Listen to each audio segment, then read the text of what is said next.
नवादा विधानसभा क्षेत्र की अगर हम बात करें तो विभा देवी यादव आरजेडी के प्रत्याशी के तौर पर यहाँ पर चुनाव में जीत दर्ज करने में कामयाब होती है। 72,435 वोट हासिल करके नवादा के अंदर विभा देवी जो तो अपनी ताल ठोकती है और यहाँ पर एक मजबूत कड़ी के तौर पर उभर कर सामने आती है।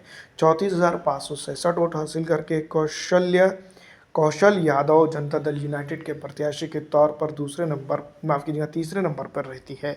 वहीं श्रावण कुशवाहा की अगर बात करें तो इंडिपेंडेंट प्रत्याशी के तौर पर 46,125 वोट हासिल करके जो तो दूसरे नंबर पर रहे थे। तमाम तर चीज़ें हैं इस विधानसभा क्षेत्र के ऊपर, लेकिन सबसे इम्पॉर्टेंट चीज़ ये आती है कि डेवलपमेंट कितना हुआ है, कैसा हुआ है और क्या इसकी जो तो रणनीति रही है और क्या किसका खाका रहा है।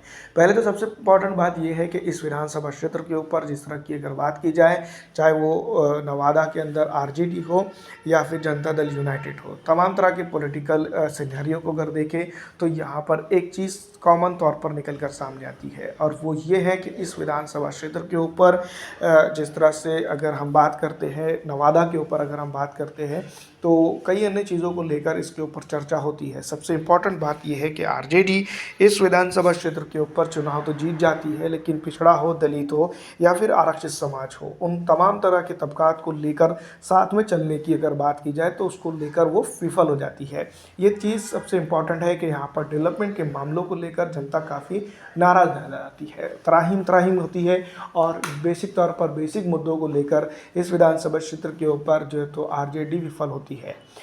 तमाम तर चीज़ों के साथ इस विधानसभा क्षेत्र के ऊपर अगर आरजेडी की बात करें तो आरजेडी जिन चीज़ों को लेकर उमूमी तौर पर जानी जाती है बिहार के अंदर, वही करने में वो कामयाब होती है। वोट लेकर जो है तो जनता के विकास की बात तो छोड़िए, जनता के लिए राजनीति भी करना भूल जाती है। इस विधानसभा क्षेत्र के ऊपर कुछ इसी तरह का माहौल देखने को मिला।